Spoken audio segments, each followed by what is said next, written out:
Ubisoft, Ubisoft, Ubisoft. We can all be soft, as a matter of fact, once we truly accept in our hearts a fact said by one of the Ubisoft executives at some point, which was, gamers need to get comfortable not owning their games. So to the same executive we say, I hope you're getting comfortable owning a stock that is not worth a fuck. So recently, I finally got the time to play a game that isn't causing my blood pressure to spike. Shout out Rocket League. I hate that game, but by the way, I'm going to play for a couple hours as soon as I'm done making this video. I don't have a microphone to hold in my hand. This is my microphone, but this is the comfortable way for me to speak, so I'm just doing this now. In this time that I got, I wanted to go back and play a game that I kind of missed due to life.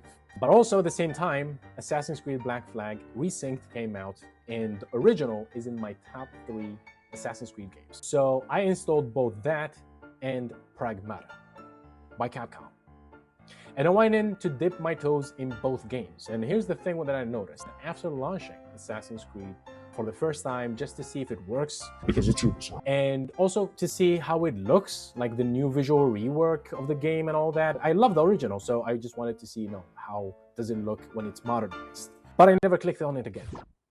What I kept clicking on was Pragmata. Not only that, I was doing things in Pragmata that I don't usually do in Assassin's Creed games, which is things like going back to previous locations and making sure that I had gotten every hidden box, upgrade, item, whatever. Now, I am not comparing Pragmata itself to Assassin's Creed. They are 2 very different genres of games, but they both reflect the mentality behind the publishers of these games. And that's the comparison that I'm very interested in, and I think it explains the current state of both publishers. Why is Capcom on the rise? Roughly in the same period that Ubisoft stock looks like it is being held by half a shoestring and gum.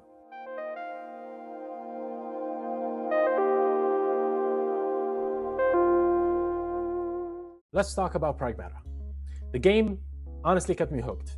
It has everything that you want a video game to have. It feels very much like a video game. It's a weird thing to kind of describe, but it's a very video game. But it felt all neat, it felt all tidy. And I was actually excited every time I unlocked a gun. I was trying to play with it. Oh. The guns were fun. I liked the guns. The gadgets, just the same. I loved everything that the game had sort of for me to try and play with. The story is also serviceable. It's not like a big thing. It's not like, Last of Us 1, but it does a good enough job to kind of keep you hooked as you're mostly entertained by everything else but the story. It's not really trying to, grab your attention too much. But they do add all of these little details outside of the story that do serve as a booster for the characters. These things namely come out of Diana, like the little drawings she makes for you, the items that you collect, mini Earth experiences for her, the conversations that you have at the shelter, which is like sort of a hub where you get your upgrades, you fast travel to different locations, change your look, change Diana's look, and other stuff. The best thing that is in that hub is the set of challenges that they have there available for you. You can play them, you cannot play them, it's your choice. But they actually are very fun. I liked playing those challenges a lot. I made sure to complete all of them with I made sure to complete all of them with a fucking Lord. I made sure to complete all of them with a 3-star rating, not only because I wanted the rewards, but also because I was just having a lot of fun failing and trying again and again and again until I got it. All of this is to say that I really wanted to do everything in the game. I played and explored every part of it. I wanted to do it. I won't talk too much about Assassin's Creed because at this point everyone knows the game, but unfortunately it's not known for good reasons. So simply to encapsulate what Assassin's Creed today, it's well known but not known well. How about that for a tattoo?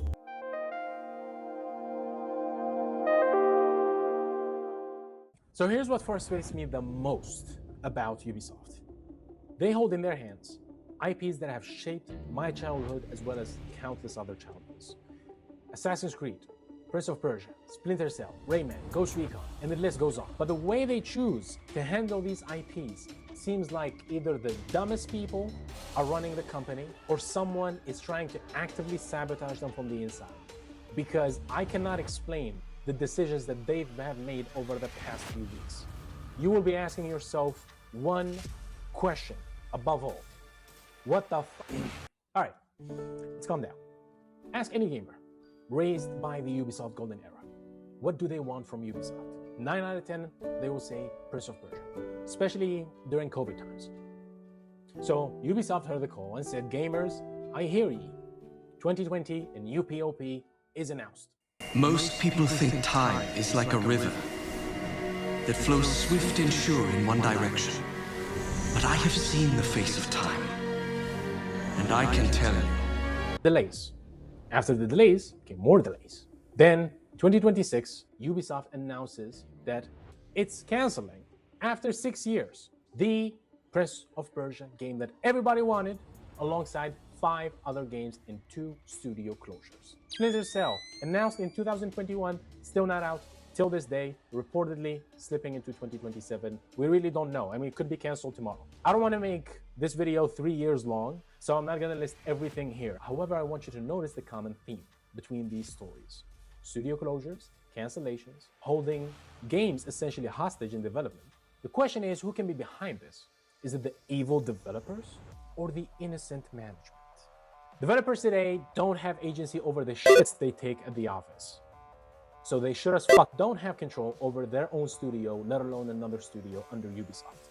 I know this for a fact because if you would humor me for just 2 more Ubisoft stories, just to really paint a picture of the cancer that I think Ubisoft fell ill to.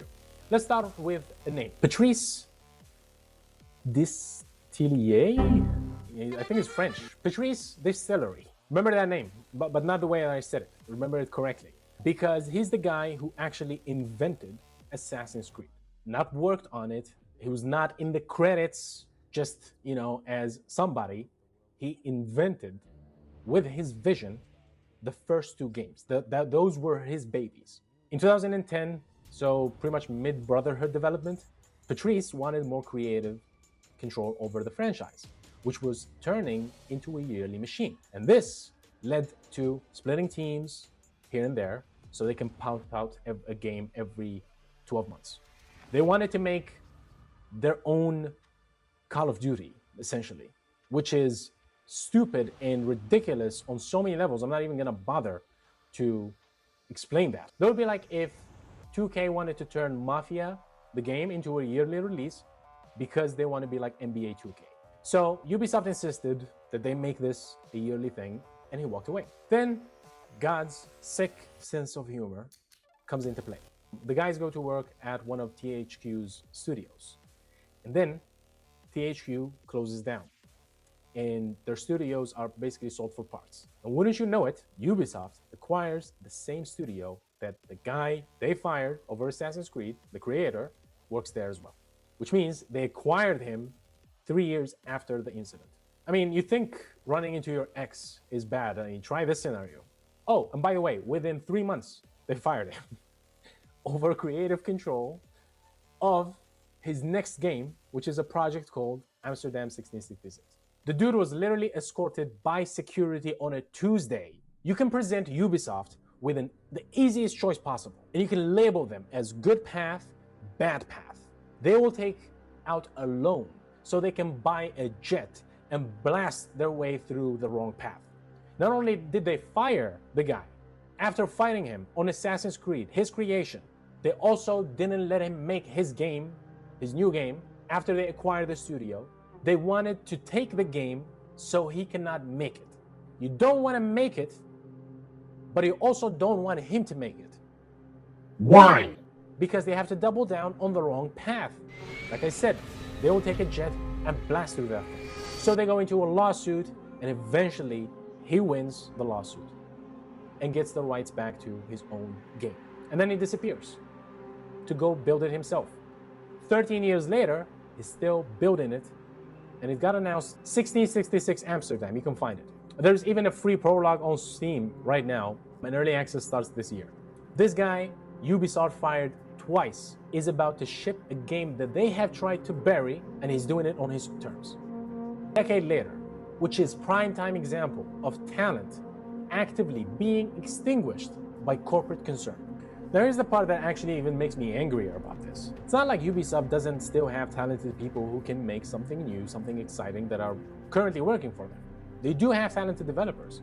The thing is, the story with Patrice was not a one-time thing. And you know what?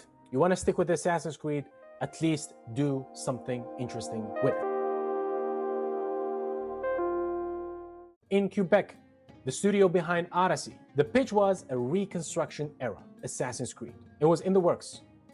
A free slave joins the assassins, goes back to the south to throw hands and blades with the actual KKK. This could have been so interesting for a setting for Assassin's Creed. I met the KKK randomly in Red Dead Redemption 2, and I had so much fun burning them all down. You make a whole game when I hunt them down? This is heaven. The game was canceled in 2024 because they said it was too political. I don't understand. Who do they think this game will upset? Who do they fear backlash from? Racists? Oh, guys, we can't release a game where you kill the KKK. The racists will be angry with us. And you know what? I'll extend even a longer olive branch. Fine, you don't want to release a game that could upset the Nazis. Then why would you ship Assassin's Creed Shadows 3 months late with dual protagonists?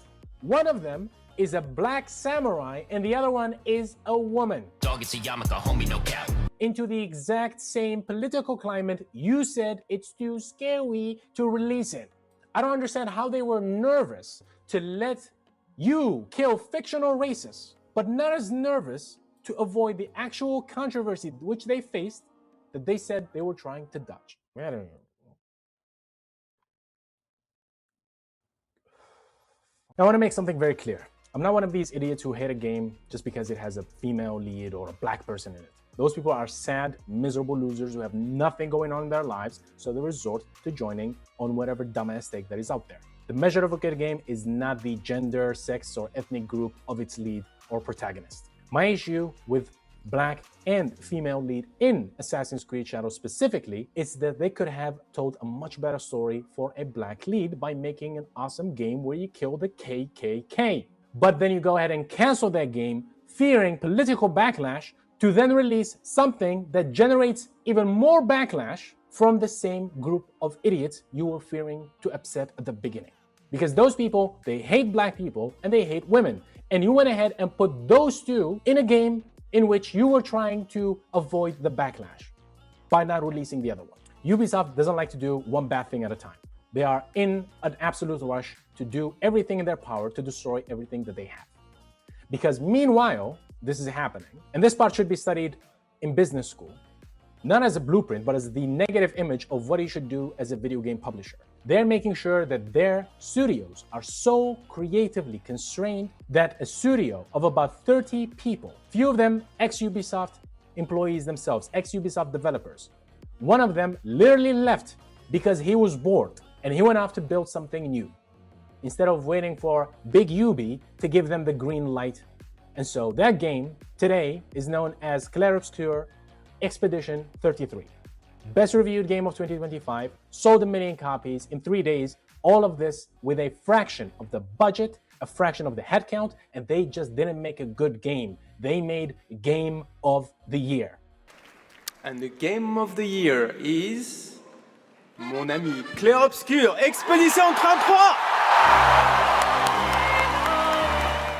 While their old employer released a game that upset everyone, rebranded a game that needed no rebranding because it was doing fine, Rainbow Six Siege. I guess they just wanted to confuse people who heard a good word about it and then they tried to find it.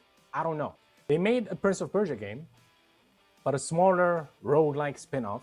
And this was just to tell the Prince of Persia fans that we still have the IP, we still remember that we have it, but we're not gonna make it the way that you want us to, because you can go fuck yourself. And because we want to self-mutilate so hard, we're gonna lay off about 1,000 people. In October to November 2025, Ubisoft spun off its 3 biggest franchises: Assassin's Creed, Far Cry, and Rainbow Six into a new subsidiary called Vantage Studios, funded by 1.25 billion investment from Tencent. Yes, they sold a chunk of their crown jewels to a conglomerate just to stay solvent. All of this can have been avoidable from everything we discussed so far. Just as much failure as possible, as fast as possible. Burn that shit out. Well, That's interesting. That's where Ubisoft is today. Now let's compare them to the publishers of Pragmata.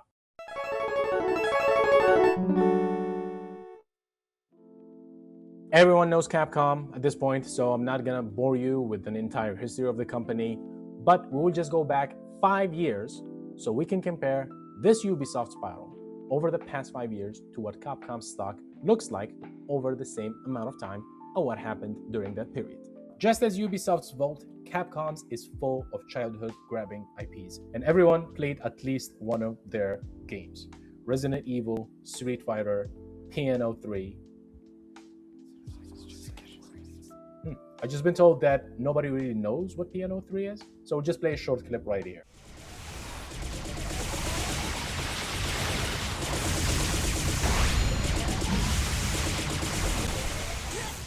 Yes, that game was made by Capcom and was directed by the guy who directed Resident Evil 4 and Devil May Cry.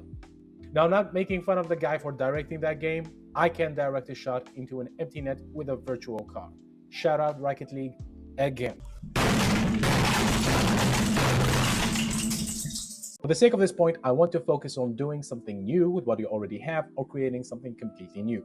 Main entry games, not remakes. Capcom over the past 5 years released Resident Evil Village in 2021. I personally enjoyed it a lot and it sold very well, so I think those two things are connected. 2022, they didn't release anything. They took more time to develop what they're working on. They released Street Fighter 6 in 2023, one of their crown jewels, and it gets critical acclaim. Same year, by the way, they released the remake of Resident Evil 4, which I loved. It was too critically acclaimed, but as I said, remakes are beside the point. And both studios kept their employees and everyone was fine. They made a good game, released a good game, sold good numbers, had good consequences.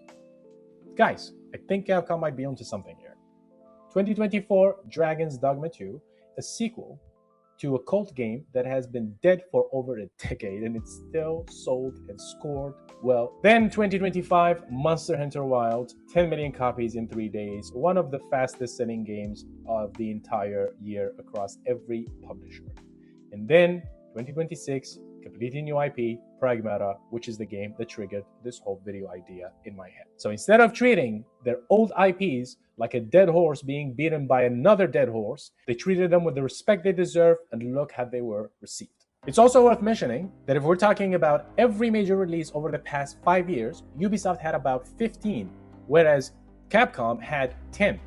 Ubisoft released 60% more games and lost 87% in stock. Capcom gained 44%. So who would have thought that if you don't spread your developers and resources, spread them very, very thin across thousands of studios working on titles that could use all the help they can get, you can make games that don't suck ass. Capcom in the last 5 years had no layoffs, 0 studio closures, and even better, they increased the headcount and actually gave their staff a raise. Ubisoft, on the other hand, gutted a studio, 2 more offices, cut hundreds of jobs. Same years, they were out-releasing Capcom nearly 2-1. And just in the last 5 years, they released Hyperscape to join on the Battle Royale craze, and they killed it.